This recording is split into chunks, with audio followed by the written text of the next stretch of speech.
الحمد لله نحمده ونصلي ونسلم على رسوله الكريم، أما بعد فيقول الله سبحانه وتعالى في القرآن الكريم: أعوذ بالله من الشيطان الرجيم، بسم الله الرحمن الرحيم، سابقوا إلى مغفرة من ربكم وجنة عرضها السماوات والأرض أعدت للمتقين. وقال أيضا: فاستبقوا الخيرات. وقال أيضا: والذين جاهدوا فينا لنهدينهم سبلنا وإن الله لمع المحسنين. صدق الله العظيم. وقال نبينا محمد صلى الله عليه وسلم: المؤمن القوي خير وأحب إلى الله من المؤمن الضعيف وفي كل خير، احرص على ما ينفعك واستعن بالله إلى آخر الحديث، أو كما قال صلى الله عليه وسلم. புகழனைத்தும் அல்லாஹ் சுப்ஹானஹு வ தஆலா ஒருவனுக்கு உரித்தாகும். சலாத்தும் சலாமும் இறுதி நபி முஹம்மது ஸல்லல்லாஹு அலைஹி வஸல்லம் அவர்கள் மீதும், அன்னாரின் வாழ்க்கை வழிமுறைகளை அணுவணுவாக எடுத்து நடந்து உலகத்தில் அல்லாஹுடைய ரிதாவை, திருப்தியை, சந்தோஷத்தை அறிந்து கொண்ட சஹாபாக்கள், தாபியாவுங்கள், தபவு தாபியங்கள், முஸ்லிம்கள், மோமின்கள் அனைவர்கள் மீதும் உண்டாவதாக. உடைய ஜும்மாவுடைய கடமை நிறைவேற்றுவதற்காக அல்லாஹ்வின் வீட்டில் ஒன்று கூடி இருக்கும் அல்லாஹ்வின் நல்லடியார்களே, அருமை இஸ்லாமிய சகோதரர்களே, அல்லாஹ் சுப்ஹானஹு வ தஆலா எவைகள் எமது வாழ்க்கையில் எடுத்து நடக்குமாறு ஏவிருக்கிறானோ அப்படியே அல்லாஹ்வுடைய கட்டளைகளை மதித்து ஏற்று நடக்குமாறும், எவைகளை செய்ய வேண்டாம் என்று தடுத்திருக்கிறானோ, ஹராமாக்கி இருக்கிறானோ அப்படியான அல்லாஹ்வுடைய தடைகளை, ஹராம்களை, அல்லாஹ் வெறுக்கின்ற விடயங்களை முற்றுமுழுதாக தவிர்ந்து தக்வாவுடன் வாழுமாறு அடியேனையும் உங்களையும் நான் தக்வாவின் மூலம் வசிய செய்து கொள்கிறேன். இத்தகுல்லாஹ ஹைசுமா குன்தும். ஹிஜ்ரி 1446 ஆண்டின் முஹர்ரம் மாதத்தின் 3வது ஜும்மாவுடைய கடமை நிறைவேற்றுவதற்காக நாம் ஒன்று கூடி இருக்கிறோம். அன்பானவர்களே, சமகாலத்தில் ஒவ்வொருவருக்கும் தேவைப்படுகின்ற ஒரு முக்கியமான தலைப்பை உங்களோடு பகிர்ந்து கொள்ள இருக்கிறேன். உங்களுடைய உற்சாகத்தை கூட்டிக் கொள்ள வேண்டும், தூக்கத்தை அறவே இல்லாமலாக்கிக் கொள்ள வேண்டும், சோம்பேறித்தனத்தை விரட்டி அடிக்க வேண்டும் என்ற வேண்டுகோளோடு குத்பாவை ஆரம்பிக்கிறேன்.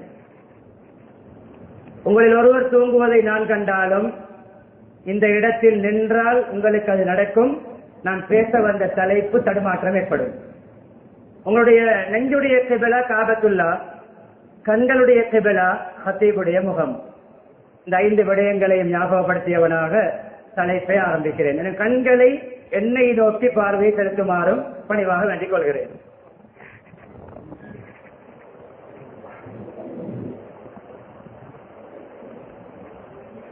வாழ்க்கை யாருக்கு விரக்தியாக அமையும்?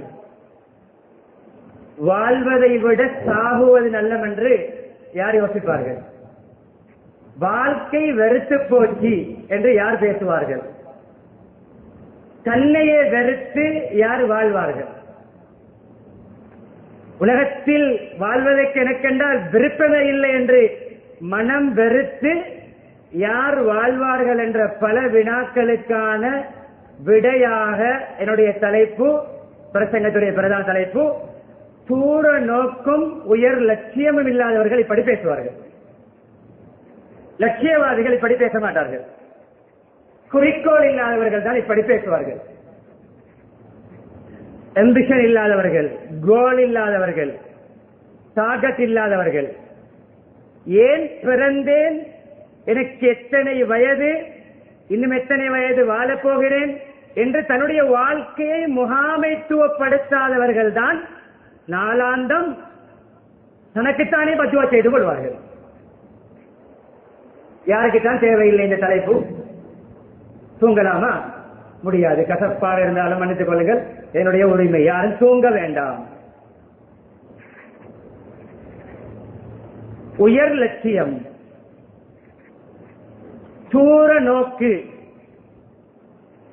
குறிக்கோள், லட்சிய பாதையில் எப்படி சாதிப்பது, எல்லா துறைகளையும் உள்ளடக்கி குர்ஆன், ஹதீஸ், நபியவர்கள், நபிமார்கள், சஹாபாக்கள் அவர்களுடைய நிகழ்விலிருந்து சான்றுகளை முன்வைப்பேன். எனவே வாழ்க்கையில் முன்னேற விரும்புபவர்கள் விழிப்புணர்ச்சியோடு கொத்துபாவை கேளுங்கள். வாழ்க்கையில் நான் கொஞ்சம் டெவலப் ஆக வேண்டும், மோட்டிவேட் ஆக வேண்டும், நான் கொஞ்சம் உயர வேண்டும், நான் ஏணியில் ஏற வேண்டும் என்று யாரெல்லாம் விரும்புவீர்களோ, சிறியவர்களுக்கும் பெரியவர் வரைக்கும் இந்த கொத்துபாவை கவனமாக கேட்டு செயல்படுவோம். லட்சியவாதியாக மாறுவதற்கான இஸ்லாமிய வழிகாட்டல், குறிக்கோளுடன் வாழ்ந்து உயர்ந்த சுவர்க்கத்தை அடையும் வரைக்கும் அதற்காக வீழ்நடை போடுவதற்கான இஸ்லாமிய பார்வை. அதானுடைய துவா. அதானுடைய துவாவிலே ஒரு விடயத்தை முஹம்மது ஸல்லல்லாஹு அலைஹி வஸல்லம் அவர்கள் நம்மிடத்தில் ஒரு விடயத்தை துவாவுக்கு வேண்டிக் கொண்டிருக்கிறார்கள். ஸல்லல்லாஹு அலைஹி அல் வஸீலா ஆதி சய்யிதனா முஹம்மதன் அல் வஸீலத வல் ஃபதீலா. எனக்காக நபியவர்கள் நம்மிடம் வேண்டிக் கொண்ட பெரும்பாலும் ஒரே ஒரு விடயம் இதுதான். நம்மிடம் நபியவர்கள் நமக்கு துவா செய்ததுதான் அவர்களுடைய வாழ்க்கை. எனக்காக ஒரு துவா செய்யுங்கள். நபியவர்கள் நம்மிடம் துவாவுக்கு வேண்டிக் கொண்ட ஒன்று இருக்கும் என்றால் எனக்காக வசீலாவை கேளுங்கள். வசீலா என்பது சுவர்க்கத்திலே அல்லாஹ் ஒரே ஒரு அடியானுக்கு கொடுக்கக்கூடிய அந்தஸ்து. அந்த ஓர் அடியானாக நான் இருக்க வேண்டும் என்று ஆசைக்கிறேன். உயர்ந்த லட்சியம், குறிக்கோள், அந்த வசீலாவை நான் அடைய வேண்டும். லட்சியம். அதானுடைய துவா லட்சியத்தை படித்து தருகிறது, குறிக்கோளை படித்து தருகிறது. எனக்குத்தான் கிடைக்கும் என்று நபியவர்கள் உறுதியாக சொல்லவில்லை. மறைக்கப்பட்ட ஒரு சர்ப்ரைஸ். ஒருவருக்குத்தான் கொடுப்பேன் என்றுதான் நல்லா சொல்லியிருக்கிறான். அந்த ஒருவர், அந்த வசீலா என்ற மகுடம் சூடப்படுகின்ற ஒருவன் நானாக இருக்க வேண்டும். அதுக்கு நீங்கள் எல்லோரும் துவா கேட்டு உதவுங்கள். அதைத்தான் அதானுடைய துவாவில் அல் வசீலா என்று கேட்கிறோம். முதலாவது சுவர்க்கத்திலே 100 படித்தரங்கள் இருக்கின்றன. ஒவ்வொரு படித்தரத்துக்கும் பிட்வீன் 2 படித்தரங்களுக்கு இடையிலான இடைவெளி இருக்கிறது. அந்த கேப் டிஸ்டன்ஸ், அது வானத்துக்கும் பூமிக்கும் இடைப்பட்ட அல்லது கிழக்குக்கும் மேற்குக்கும் இடைப்பட்ட தூரம். வானத்துக்கும் பூமிக்கும் இடைப்பட்ட தூரத்தை உடைய 100 தராதரங்கள், 100 படித்தரங்கள் சுவர்க்கத்தில் இருக்கின்றன. சுவர்க்கத்திலே நீங்கள் சுவர்க்கங்களில் அல்லாஹ்விடம் கேட்கும் பொழுது சலுவாகல் ஃபிர்தௌஸ், ஜன்னத்துல் ஃபிர்தௌஸை கேளுங்கள். அதுதான் உயர்ந்த சுவர்க்கம். சுவர்க்கத்தை கேட்கும் பொழுதும் உயர்ந்ததை கேள். குறிக்கோளுடன், லட்சியத்துடன், தூர நோக்குடன் படித்து தருகிறார்கள். லட்சியத்தை படித்து தருகிறார் முஹம்மது ஸல்லல்லாஹு அலைஹி வஸல்லம். குறிக்கோளை, தூர நோக்கை, நம்முடைய விஷன், பார்வை, நோக்கு, தொலை நோக்கு எப்படி இருக்க வேண்டும்? சுவர்க்கத்தை ஏதாவது ஒரு சொர்க்கத்தை சாயாமா இல்லை. சுவர்க்கத்திலே உயர்ந்த சுவர்க்கமாகிய சுவர்க்கத்துடைய ஆறுகள் எல்லாம் அங்கேதான் பீரிட்டு ஓட ஆரம்பிக்கின்றன. கிணற்றிலே தண்ணீர் அள்ளி குடிப்பதற்கும் அந்த கிணற்றிலிருந்து பட்டை போட்டு லைன் போட்டு 10-100 கிலோமீட்டர் கண்டால் அந்த குழாயினூடாக வருகின்ற தண்ணீரை அந்த பைப்பினூடாக குடிப்பதற்கும் வித்தியாசம் இருக்கிறது அல்லவா? கிணற்றிலே நேரடியாக தண்ணீர் குடிப்பது போன்று சுவர்க்கத்துடைய தேனாறு, பாலாறு, மதுவாறு, நீராறு எல்லாமே வீரிட்டு வெளியாகின்ற இடம் சுவர்க்க ஆறுகளின் அடிப்படையே ஜன்னத்துல் ஃபிர்தௌஸ். எனவே நீங்கள் ஜன்னத்துல் ஃபிர்தௌஸை கேளுங்கள். அதிலும் உயர்ந்த லட்சியம். அன்பானவர்களே,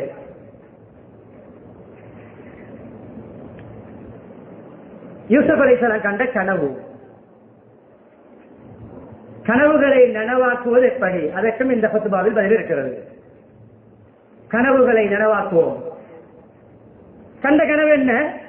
7-8 வயதில் கண்ட சின்ன பிள்ளைத்தனமான ஒரு கனவு போன்று.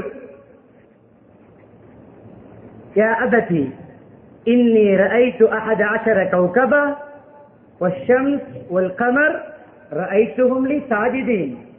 தந்தையே, யாக்கூப் அலைஹிஸ்ஸலாம், அன்பு தந்தையே, கனவண்டு கண்டேன். உடைய பிள்ளை கூட வந்து அப்பா அப்பு டெடா கனவு கண்டேன். சும்மா இடியப்பா, உடைய கனவும் நீயும் இல்லை. மூமின்களுடைய கனவுக்கு அர்த்தம் இருக்கிறது. கனவை நனவாக்குவோம். சொல்ல ஆரம்பிக்கும் பொழுதே பிள்ளை இக்னோர் பண்ணி விடுவோம். சும்மாரி உன கனவை கேட்க எனக்கு டைமா, சும்மாரி போன் பேசிக் கொண்டிருப்போம், பேஸ்புக் கிண்டி கொண்டிருப்போம். நம்முடைய பிள்ளையுடைய அறிவையும் ஆற்றலையும் திறமையும் துளி தோண்டி புதைக்கின்ற மகாபாதகர்கள் நாம் தான். எந்த பிள்ளை எந்த துறையில கெட்டு போயிருக்கிறதோ முதல் காரணம் பெற்றோர். பிள்ளை இனம் காணவில்லை, பிள்ளையுடைய இலைமறை காய்களை காணவில்லை, அணில் தின்னும் வரைக்கும் காணவில்லை, ஒவ்வொரு தின்னும் வரைக்கும் காணவில்லை. கண்டிருந்தால் நாம் தின்றிருப்போமே, ஒவ்வொரு தின்று விட்டது. இலைமறை காய் 11 கோள்கள். நட்சத்திரம் என்பதை விட கோள்கள் நல்லது. பிரமாண்டமான நட்சத்திரங்கள் சூரியன், சந்திரன் எல்லாமே எனக்கு சிரம் சாய்த்து கௌரவிக்கின்ற போன்று கனவு கண்டேன். ஓடியாடி விளையாடுகின்ற, ஓடி பிடிச்சு விளையாடுகின்ற, ஒளிந்து ஹைடன்சிக் விளையாடுகின்ற வயது. தந்தை சொன்னாரா, சூரியனா சந்திரனா நட்சத்திரமா சுஜூல் செய்தான், போப்பா இது ஒரு சும்மா வீணான விஷயம் இல்லை. இந்த கனவு ரியலான ஒரு கனவு, நல்ல ஒரு பிரைட் ஃபியூச்சர், ஒளிமயமான எதிர்காலத்தை உனக்கு தருகின்ற கனவு. பொறாமைப்படுவார்களுடைய சகோதரர்கள் அவர்களிடம் இப்பொழுது சொல்லிவிடாது. ஏதோ திட்டு முணுமுணுப்பு அசைவு சைக்கினை மூலம் தம்பியுடைய வாயால் எடுத்து விட்டார்கள். அந்த கனவுதான் பால் கிணற்றில் போடப்படுவதற்கான பொறாமையின் ஆணிவர். தந்தையுடைய அன்பு, ஒழுக்கமுள்ள பிள்ளை, நல்ல பிள்ளை, லட்சிய பாதையில் பயணிக்கின்ற, கண்ட கனவை கூட மதித்து அதற்கு உருவம் கொடுக்க முயற்சிக்கின்ற பிள்ளை. இந்த பிள்ளைக்கு ஒரு நல்ல எதிர்காலம் இருக்கிறது. அடையாளம் கண்ட தந்தை ஓடியாடி விளையாடுகின்ற வயதில். அன்பார்களே, யூசுப் சம்பவத்துக்கு சொல்ல வரவில்லை. தான் கண்ட கனவை, அந்த சம்பவத்துடைய ஆரம்பமே அந்த கனவுதான். சூரா யூசுஃபுடைய ஆரம்பமே அந்த கனவுதான். அந்த சூரா யூசுஃபை தான் குர்ஆனில் எத்தனையோ சம்பவங்களை சொல்கின்ற அல்லாஹ் அஹ்ஸனுல் கஸஸ், மிக அழகான அர்த்தமுள்ள சிறந்த ஒரு சரித்திரம் என்றெல்லாம் பேசுகிறார். அல்லாஹ்வை அழகான சரித்திரம் என்று வர்ணிக்கின்ற அந்த சரித்திரத்தின் முதல் வசனமே கனவு. கனவு, லட்சியம், தூரநோக்கு. சரி, நடக்கிறது, கிணற்றில் போடுகிறார்கள். அந்த யூசுப் அலைஹிஸ்ஸலாத்துக்கு தந்தை சொன்னது மனதில் பயந்தது. நான் இந்த கிணற்றில் சாக மாட்டேன், என்னுடைய லட்சிய பயணம் தொடரும். என்னுடைய சகோதரர்கள் என்னை கொண்டு போய் பால் கிணற்றில் போட்டாலும் நான் மரணிக்க மாட்டேன். அந்த கனவுடைய வாழ்க்கையில் நனவாகும் வரை நான் மரணிக்க மாட்டேன். லட்சியம், தூரநோக்கு. பிரயாண கோஷி வாளியை போட்டு தண்ணீருக்கு பதிலாக குழந்தை வந்தது. பலஸ்தீனிலே சம்பவம் நடக்கிறது. ஈஜிப்திலே, மிஸ்ரிலே குழந்தை யூசுப் என்ற அந்த குழந்தை அடிமைகள் விற்கப்படுகின்ற பஜாரிலே தராஹிமமாதூதா, கொஞ்சம் சொற்ப திருகங்களுக்கு விற்கப்படுகிறார். ஒரு பொருளாக விற்கப்படுகிறார். லட்சிய பயணம் தொடர்கிறது. கிணற்றிலே சில தியாகங்கள் தேவை. உச்சம் தொடுவதற்கு சில மேடுகளை, கரமுடனான பூமிகளை தாண்ட வேண்டும். கால் வலிக்க வலிக்க படி ஏற வேண்டும். தூக்கம் விழிக்க வேண்டும். பசி வேண்டும். தியாகம் வேண்டும். கண்ட கனவில் நடக்கும் என்று பெட்டிலேயே இருக்க முடியாது. படுக்கையிலே இருந்தால் அப்படியே மரணிக்க வேண்டியதுதான். அசைய வேண்டும். சரி, பயணம் தொடர்கிறது. அந்த நாட்டாளர் மந்திரி வாங்குகிறார். வீட்டிலே அந்த ஒரு வகையான சோதனை, சிறைவாசம் அனுபவிக்கிறார்கள். அவர்களுக்கு தெரியும், இந்த சிறையில் இருந்து நான் விடுதலாகிறேன். ஏன் அந்த கனவு இன்னும் நனவாகவில்லை. அந்த கனவு நனவாக வேண்டும். சிறையிலும் கௌரவமாக நடக்கிறார்கள். கனவுக்கு விளக்கம் சொல்கிறார்கள். 2 சிறை கைதிகளுடைய கனவுக்கு. அப்படியே அந்த நாட்டுடைய அரசன் ஒரு கனவு காண்கிறான். 7 கொழுத்த மாடுகளை 7 மெலிந்த மாடுகள் தின்னுகின்றன. ஆச்சரியமான கனவு. எங்கேயுமே பலசாலிகள் தான் பலவீனர்களை அடுக்குவார்கள், ஒடுக்குவார்கள், அநியாயம் செய்வார்கள். 7 கனிமனை 7 அங்கு கதிர்கள் அப்படி நல்ல சில கதிர்களை தின்னுவது போன்ற கனவு புரியவில்லை. மாடு மாடை தின்னுகிறது, கதிரை தின்னுகிறது. சபையவர்கள் இருக்கின்ற மந்திரிமார்கள், அட்வைசர்மார்கள், அங்கிருக்கின்ற சபையில் இருக்கின்ற எல்லாரையும் உட்கார வைத்து, புத்திஜீவிகள் எல்லாம் உட்கார வைத்து, இந்த கனவுக்கு என்னப்பா விளக்கம் என்று கேட்டபோது, அந்த காசு அகலாம், சும்மா பகல் கனவு. அரசருக்கான விளக்கம், கூட இருந்த பண்டிதர்களுடைய விளக்கம், தன்னை பண்டிதர் நினைத்துக் கொண்டிருந்த மடையர்களுடைய விளக்கம், அந்த காசு அகலாம், சும்மா பகல் கனவு மன்னரே, விட்டு விட்டு வேலையை பாருங்கள். இல்லை, இந்த கனவுக்கு ஒரு அர்த்தம் இருக்கிறது. யார் நல்ல கனவுக்கு அர்த்தம் தெரிந்த நிபுணர் இருக்கிறார்? ஆஹா, சிறையிலிருந்து விடுதலையாகிய அந்த கைதி, அவர் சொன்னார், இப்பொழுது ஞாபகம் வருகிறது, யூசுப் என்றவர் இருக்கிறார், நான் கண்ட கனவுக்கே விளக்கம் சொன்னார். அந்த விளக்கம் தான் உங்களுடைய தர்பாரிலே எனக்கு வேலை கிடைத்திருக்கிறது. உங்களுக்கு பழச்சாறு புரிந்து தருகின்ற, பானங்களை ஊட்டுகின்ற, ஒரு பழச்சாறு தயாரிக்கின்ற ஊழியராக நான் வந்ததற்கு காரணமே நான் கண்ட கனவுக்கு அது மது புகட்டியது. அது சப்ஜெக்ட் வேறு என்றாலும் எனக்கு இந்த தொழில் கிடைக்கும் என்பது, அரச சபையிலே எனக்கு தொழில் கிடைக்கும் என்றது நான் சிறையில் கண்ட கனவு. அந்த கனவுக்கு அவர் சொன்ன விளக்கம், யூசுப் என்ற ஒரு கைதியாக இருக்கிறார், அவரை கூட்டிக் கொண்டு வரவா? கூட்டிக் கொண்டு வாருங்கள். சிறை கைதி, நிரபராதி, குற்றமற்றவர், அபாண்டம் சுமத்தப்பட்டவர், பணி சுமத்தப்பட்டு சிறைக்குள் சென்றவர், லட்சிய பயணத்திலே விசேட அதிதியாக அரசு சபைக்கு வருகிறார். லட்சியவாதியுடைய பயணம் வந்து விளக்கம் சொல்கிறார். பஞ்சம் வரும், 7 வருடங்கள் பஞ்சம் வரும், அறுவடை முழுக்க அறுவடை செய்து விடாமல் கொஞ்சத்தை சேமித்து வையுங்கள், கொஞ்சத்தை அறுவடை செய்யுங்கள். விளக்கம் தொடர்கிறது. விடயம் என்ன தெரியுமா? தான் சிறு குழந்தையாக இருக்கும் பொழுது கண்ட கனவு நனவாக வேண்டும் என்ற பயணம் தொடர்கிறது. மந்திரி சபையிலே அவரை நான் விசேட ஒரு லேக்கமாக, அரசருடைய, எகிப்து நாட்டின் அரசருடைய ஆலோசகராக, அந்த நாட்டுடைய பைனான்சியல் மினிஸ்டராக, பொருளாதார அமைச்சராக நியமிக்கிறார்கள். களஞ்சியத்துடைய பொறுப்புதாரி. சம்பவம் தொடர்கிறது. பலஸ்தீனிலே பஞ்சம் வருகிறது. லட்சியத்தோடு பயணிக்கும் பொழுது, தூர நோக்கோடு பயணிக்கின்ற பொழுது, பொறாமைக்காரர்களுடைய பொறாமைக்கு பதில் கொடுக்க கூடாது, குழி தோண்டக்கூடியவருடைய குழியிலே விழக்கூடாது, சதிகாரர்களுடைய சதி வலையிலே சிக்கக்கூடாது.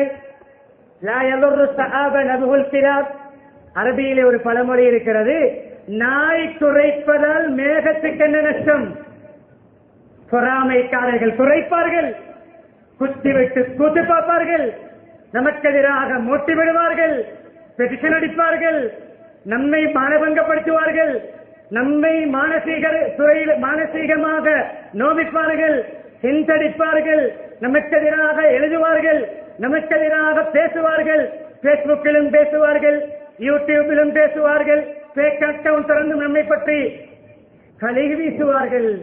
லட்சியவாதி மேகம் நாயுடைய குறைப்புக்கு காது கொடுக்காதது போன்று பயணித்துக் கொண்டே இருப்பார். யூசுப் மந்திரிட மனைவியோட என்னமோ நடந்தாமேனா, போய் மந்திரி வீட்டில் என்னமோ நடந்தான், மந்திரிட வைஃபோட என்ட்ரியோ நடந்தான். நாய் குறைக்கிறது. இந்த நாய்களுடைய குரல்களுக்கு செவிமடுக்காமல் லட்சியவாதி பயணிக்கிறார். உண்மை வெளியாகும். நான் அந்த பெண்ணோடு தகாத உறவு கொள்ளவில்லை என்ற உண்மை வெளியாகும். லட்சியவாதி குறிக்கோளோடு பயணிக்கிறார். இறுதியிலே அந்த பெண்ணே கட்டவுத்தர கொடுத்தார். நான் ட்ரை பண்ணினேன், யூசுப் அவாய்ட் பண்ணினார். நான் விரட்டினேன், யூசுப் விரண்டோடினார். லட்சியம், குறிக்கோள், தூரநோக்கு. அவர்கள் தும்மா என்பார்கள், ஹிம்மா என்பார்கள். யூசுப் அலைஹிஸ்ஸலாம் நிகழ்வு நான் குர்ஆனில் சொன்ன நிகழ்வு. அப்படியே பலஸ்தீனிலே பஞ்சம், தந்தையிடம் அனுமதி கேட்டு ஒரு பேர என்ன அமைச்சர் வாரி வழங்குகிறாராம், நிவாரண உதவி செய்கிறாராம் என்று வருகிறார்கள். யார்? எந்த கையால் தூக்கி யூசுப் ஒளிக, யூசுப் அலிக, யூசுப் முகவரி இல்லாமல் போக வேண்டும், இந்த ஊரிலே தலை தூக்க கூடாது, யூசுப் முன்னேறக்கூடாது, யூசுப் குழிக்குள்ளே விழ வேண்டும். யூசுப் அலைஹிஸ்ஸலாத்தை குழிக்குள் தள்ளிய கைகள் அதே யூசுப் அலைஹிஸ்ஸலாமுடன் கை நீட்டுகிறது. லட்சியவாதி, குறிக்கோள் உள்ளவர், தன்னுடைய பொறாமைக்காரர்களுக்கு முன்னால் நிமிர்ந்து நிற்பார். தனக்கெதிராக குழி தோண்டியவர்களே அந்த குழியில் விழுவார்கள். சம்பந்தர்கள் அவரை அடையாளம் கண்டு கொள்கிறார்கள், மன்னிப்பு கேட்கிறார்கள், அல்லாஹ்விடம் மன்னிப்பு கேளுங்கள் சொல்கிறார்கள், மன்னிப்பு கொடுக்கிறார்கள், பழி வாங்கவில்லை. அதற்கு பின்னால் தாய் தந்தை அழைக்கிறார்கள். 2 கருப்பொருட்களில் நடந்த ஒரு மாபெரும் விழா. என்ன விழா? தாய் தந்தையருக்கான வரவேற்பு விழா, யூசுப் அலைஹிஸ்ஸலாத்துக்கான கௌரவிப்பு விழா. அன்பானவர்களே, பார்க்கிறது உடையவில்லை, மனம் தளரவில்லை, மனநோயாளியாக மாறவில்லை, தற்கொலை முயற்சி செய்யவில்லை, சிறைவாசம், குற்றமில்லாத சிறை, நிரபராதியாக சிறையில் மனந்தளரவில்லை, மனமுடையவில்லை, சைக்காலஜிக்கலாக மனநோயாளியாக மாறவில்லை. நான் பயணிப்பேன், நான் முன்னேறுவேன், நான் சாதிப்பேன், நான் சாதனை படைப்பேன், இந்த தடைகளை எல்லாம் தாண்டுவேன். தாண்டினார்கள். தாய் தந்தை வருகிறார்கள், சகோதரர்கள், 11 சகோதரர்கள், 11 சகோதரர்கள் என்றால் யாக்கூப் அலைஹிஸ்ஸலாம் அந்த கனவு குறைக்க சொல்லவில்லை. தந்தை இதுவரைக்கும் சொல்லவில்லை. தாய் தந்தை வருகிறார்கள், மேடையிலே சிம்மாசனம், பிரதமதியுடைய ஸ்தானம் அப்படியே வைத்து கௌரவித்து தாயும் தந்தையும் 11 சகோதரர்களும் சிரம் சாய்த்து கௌரவிக்கும் பொழுது சின்ன வயதில் தான் கண்ட கனவுக்கு தானே விளக்க சொன்னார்கள். எனக்கு ஏற்கனவே நான் கண்ட கனவின் விளக்கம், சூரியன் தந்தையே நீங்கள், சந்திரனுடைய தாய், 11 நட்சத்திரங்கள் கோள்களுடைய சகோதரர்கள், இதை சிரம் சாய்த்து கௌரவிக்கிறார்களே, சின்ன வயதில் நான் கண்ட கனவின் விளக்கம். அடைந்தார்கள் லட்சியத்தை. குர்ஆனில் இருந்து ஒரு உதாரணம் போதும். அன்பானவர்களே, ஆரம்பத்திலே சில குர்ஆன் வசனங்களையும் ஒரு ஹதீஸையும் சொன்னேன். அதை இப்பொழுது விளங்கப்படுத்தி விட சில விடயங்களை சொல்லி இறங்குகிறேன்.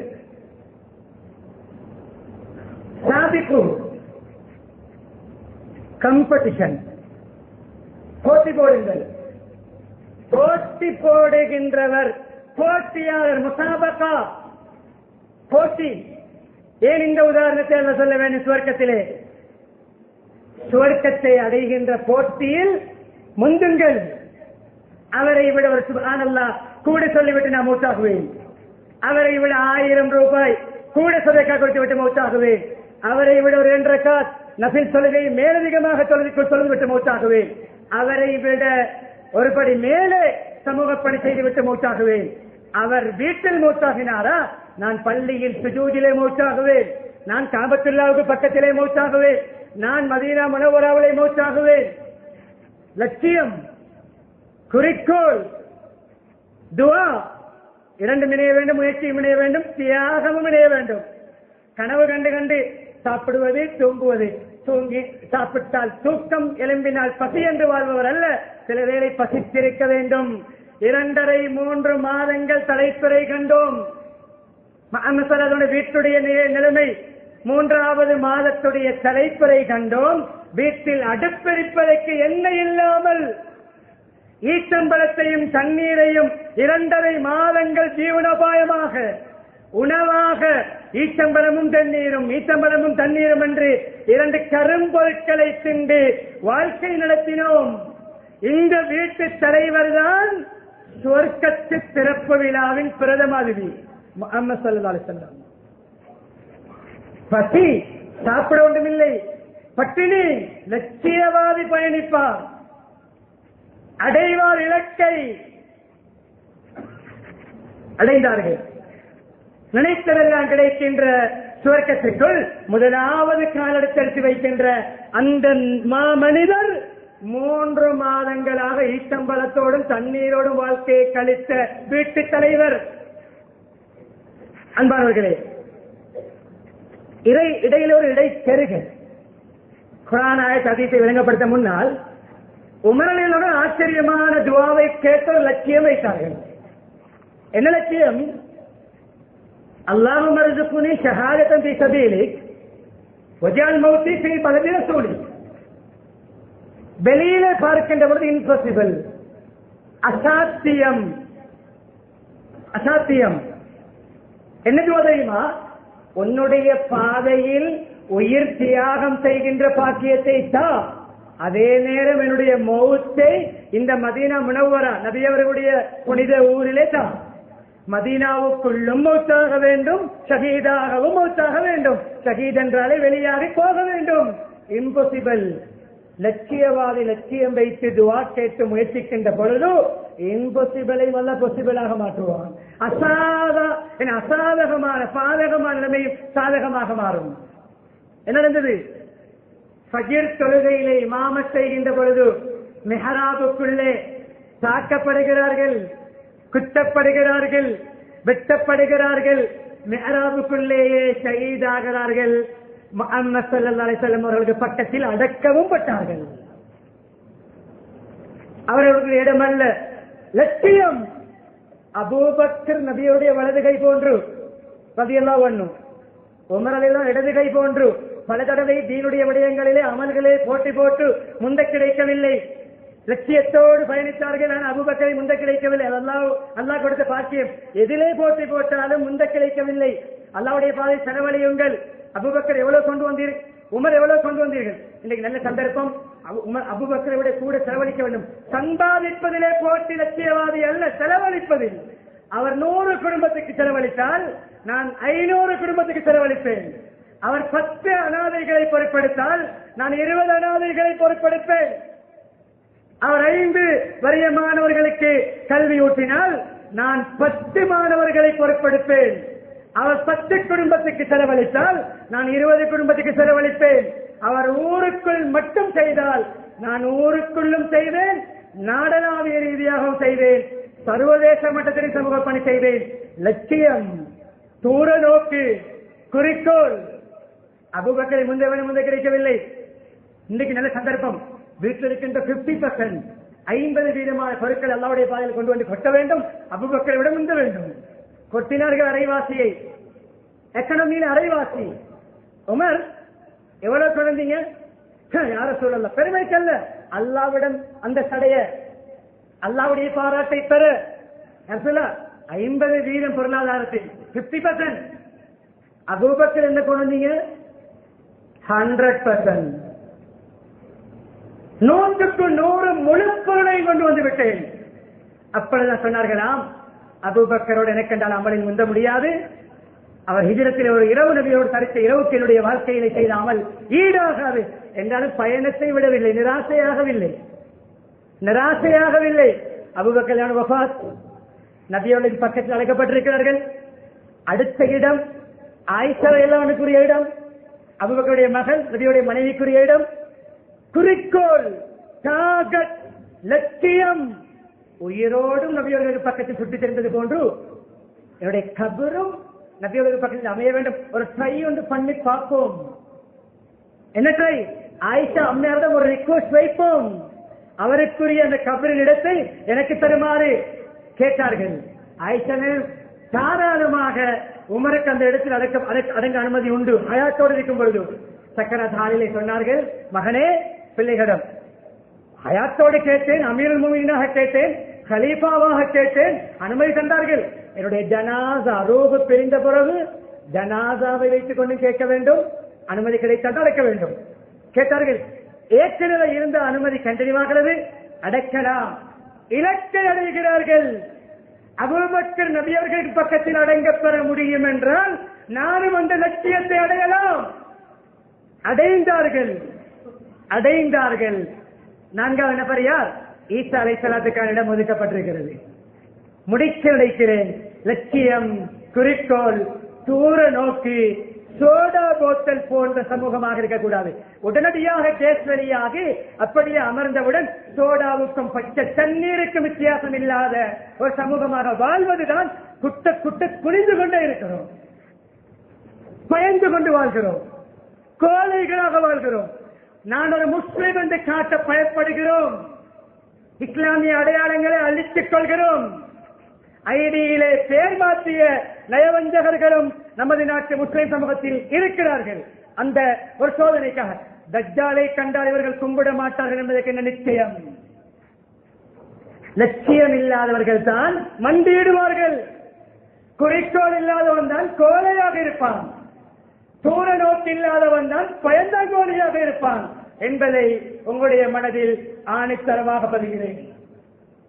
இறுதி கட்டம் குர்ஆன் ஆயத்துகள் ஹதீஸை விளங்கப்படுத்தி ஒரு 2 உதாரணங்களை சொல்லி முடிக்கிறேன். சுவர்க்கத்திலே போட்டி போடுங்கள், சாபிப்பு போட்டி போடக்கூடியவர் 100 மீட்டர்களை உதாரணம் சொல்கிறேன்.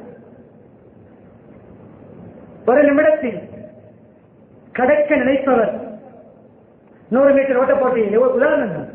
ஒரு நிமிடத்தில் 60 வினாடிகள் கடக்க நினைப்பவர் நான் 60 வினாடியிலே அடைய வேண்டும் என்று தாண்ட வேண்டும் என்று லட்சியம் வைப்பார் என்றால் அவர் 70-80 வினாடிகள் தான் தாண்டுவார். அவர் வைக்க வேண்டிய குறிக்கோள் எப்படி தெரியுமா? 30 வினாடிகளில் 100 மீட்டரை தாண்டுவேன். 30 வினாடிகளை டார்கெட்டாக வைத்தால் தான் 50-55 வினாடியிலே லட்சியத்தை டார்கெட்டை அடைவார், மெடல் வாங்குவார், சர்டிபிகேட் வாங்குவார், கப்பை தூக்குவார். சயின்ஸ் பாடத்திலே நெட் பாடத்திலே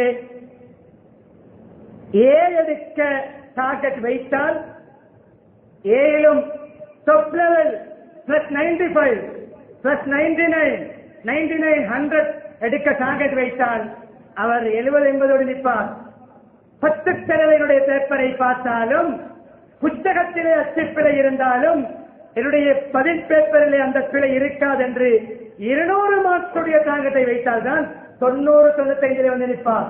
சுவர்க்கத்திலே நீங்கள் போட்டி போடுங்கள்.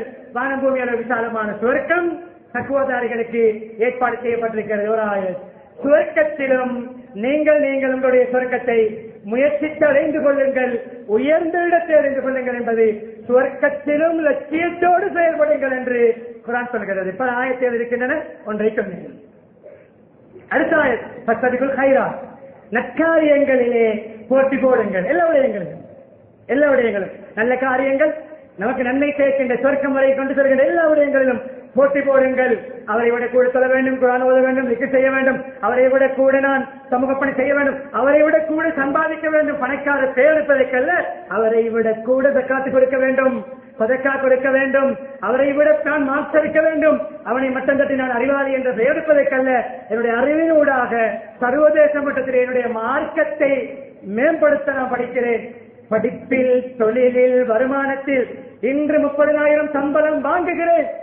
இன்னும் 2 வருடங்களிலே 30 பேருக்கு நான் சம்பளம் கொடுப்பேன். இன்று தொழிலாளி 2 வருடங்கள் 3 வருடங்கள் 2 வருடங்கள் ஏற்று வைத்தால் 5 வருடத்திலாவது பஜாரிலே சொந்த கடை அமையும். உள்நாட்டில் எடுத்து விட்டுக் கொண்டிருக்கிறேன். நான் இன்ஷா அல்லாஹ் 2030ஆம் ஆண்டு நான் வெளிநாடு சென்று அந்த பொருட்களை நான் கண்டெய்னரிலே போட்டு நான் இறக்குமதி செய்கிறேன் என்று 2030 டார்கெட் பண்ணினால் 32ஆம் ஆண்டாவது கண்டெய்னர் வந்து இறங்கும். இதனுடைய தலைப்பு. எல்லா துறைகளிலும் கொஞ்சம் கூட நீயத்தை வைப்போம். நீளம் பாய்கின்றவர் 30 அடி நினைத்தால் தான் 20 அடி பாயலாம். 20 அடி பாய்ந்தால் முதலாம் இடம் எடுக்கலாம் என்றால் 20 இணைத்தால் 15 தான் 10 தான் பாய முடியும். எனவே குறிக்கோள் நன்மையான காரியங்களிலே போட்டி போடுங்கள், காம்படிஷன். இறுதியாக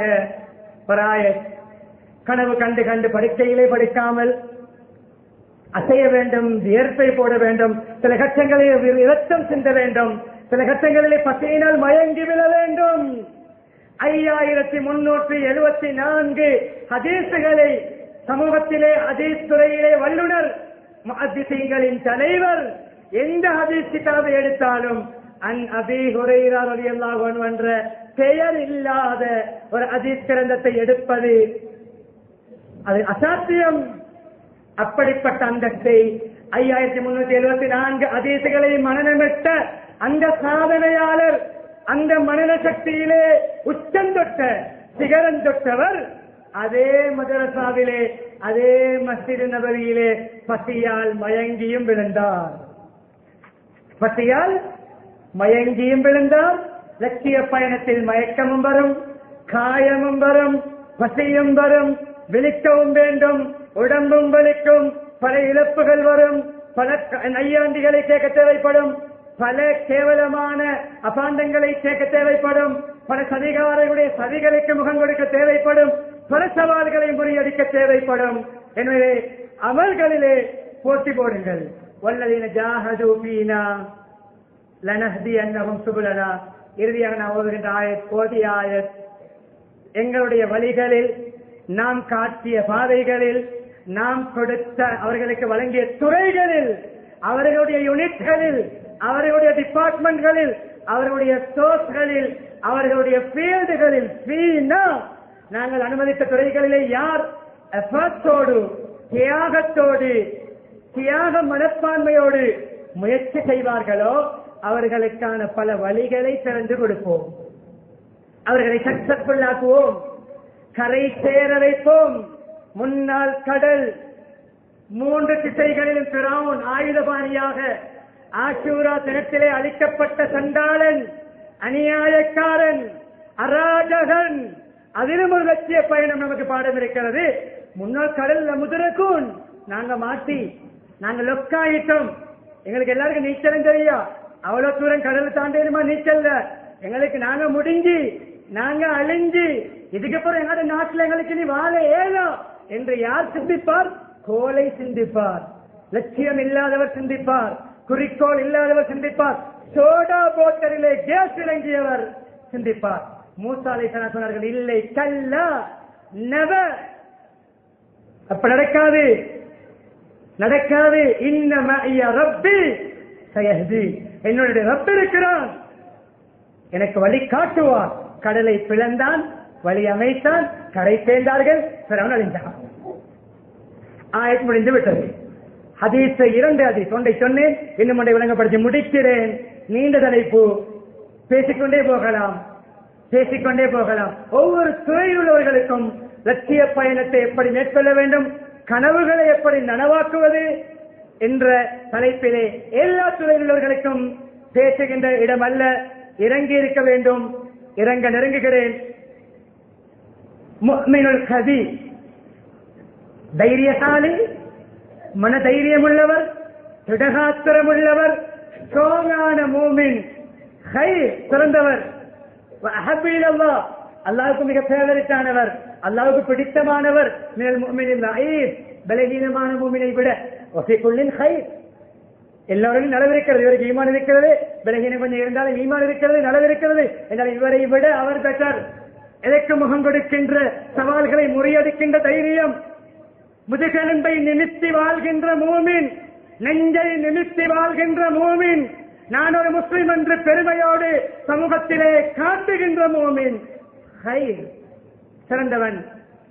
பலகீனமானவரை விட எனக்கு ஏலா, எனக்கு பாஸ் ஆக ஏலா, எனக்கு நான் எல்லாம் எங்க பிசினஸ் செய்யற, எனக்கு ஒரு பிசினஸ் சரிவாரல்ல, ஏந்த குடும்பம் எவ்வளவுதான், ஏந்த பிள்ளைகள் கரை சேராது, ஏந்த பிள்ளைகள் உருப்படாது, எனக்கு மனைவிக்கு மௌத்து வரைக்கும் பிரச்சனை தான், எனக்கு குடும்ப வாழ்க்கை நரகம் என்று பேசுகின்ற மூமினை விட பிள்ளைகள் கண்குளிர்ச்சியாக மாறும், பிள்ளைகள் உயரும், மனைவி அன்புக்குரியவராக மாறுவார், என்னுடைய வீட்டில் சுவர்க்க சாயல் வீசும், எனக்கு இந்த நெருக்கடி நீங்கும், என்னுடைய வாழ்க்கையில் இருக்கின்ற நெருப்பு அணையும் என்று யார் நினைப்பாரோ அவர் சிறந்தவர்.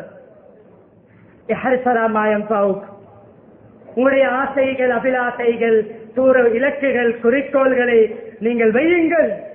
நல்ல நல்ல ஆசைகளை, ஆதரவுகளை வையுங்கள், லட்சியங்களை வையுங்கள். அது லட்சியத்தை படித்து தருகிறது இஸ்லாம். ஆனால் என்னால் முடியும், என்னை விட்டால் ஆள் இல்லை, நான் டேலண்ட், நான் அறிவாளி, நான் பலசாலி என்று உங்களை மாத்திரம் நம்பாமல் அல்லாஹ்வுடைய உதவியோடு, இய்யாக நஅபுது وإياك نستعين சூரா ஃபாத்திஹா படித்து தருகிறது. சரி, ஹதீஸ் இன்னொரு ஹதீஸை எப்பொழுதும் அல்லாஹ் யுஹிப்பு மஆலில் உமூர் உயர்ந்த உன்னதமான திகழ்ந்தொடுகின்ற உயர்ந்த விடயங்களை தான் அல்லாஹ் விரும்புகிறான். கீழ் சாதி லோ கிளாஸ் எப்பொழுதுமே தன்னை தாழ்த்தி பார்க்கின்ற என்னால் முடியாது, எனக்கு முன்னேற இயலாது, நான் இப்படியே கபருக்கு போறதான் என்ற வாழ்க்கை செயல் என்று யார் கீழே தன்னை பற்றி அற்பமாக எப்பொழுதுமே அற்பமான விடயங்களிலே அற்பமான பாவங்களிலே மாத்திரம் ஈடுபட்டுக் கொண்டிருப்பாரோ அந்த தன்மை அல்லாஹ்வுக்கு பிடிக்காது. இரண்டு ஹதீஸ்களை இறுதியாக சிந்தனை முன்வைத்து எல்லாம் வல்ல அல்லாஹ் சுப்ஹானஹு வ தஆலா லட்சியங்களை தூர தூர நோக்குகளோடு வைத்து அதை அடையும் வழிகளிலே வீர்நடை போட்டு லட்சியத்தை அடைந்த வண்ணமே ஜன்னத்துல் ஃபிர்தௌஸை அடையும் வரைக்கும் நம்முடைய பயணத்தை தொடர வைப்பானாக. நம்முடைய பாவங்களை மன்னித்து தருவாயாக, நம்முடைய பெற்றோருடைய பாவங்களை மன்னித்து தருவாயாக, மனை மக்களுடைய பாவங்களை மன்னித்து தருவாயாக, புற முஸ்லிம்கள் மூமின்கள் அனைவருடைய பாவங்களை மன்னித்து தருவாயாக, உண்மையான ஈமானை தருவாயாக, இஸ்லாமிய பண்புகளை தருவாயாக, மன தைரியங்களை தருவாயாக, தன் நம்பிக்கையை தருவாயாக, அது நிறைவேறுடைய உதவியை செய்வாயாக, தூர இலக்குகளை வைக்கின்ற விசால மனப்பான்மை தருவாயாக, லட்சியங்களை வைக்கின்ற நல்ல தைரியங்களை தருவாயாக, அந்த லட்சியத்தை அடைவதற்கான தியாக மனப்பான்மையையும் அதற்கான அர்ப்பணிப்புகளையும் அதற்கான முயற்சிகளை செய்கின்ற மக்களாக நம்மை மாற்றுவாயாக. ஈமானுடன் வாழ்ந்து கலிமாவுடன் மரணிக்கக்கூடிய பாக்கியத்தை நம் அனைவருக்கும் தந்தருவாயாக. ஆகிரு தாவானா அல்ஹம்துலில்லாஹி ரப்பில் ஆலமீன்.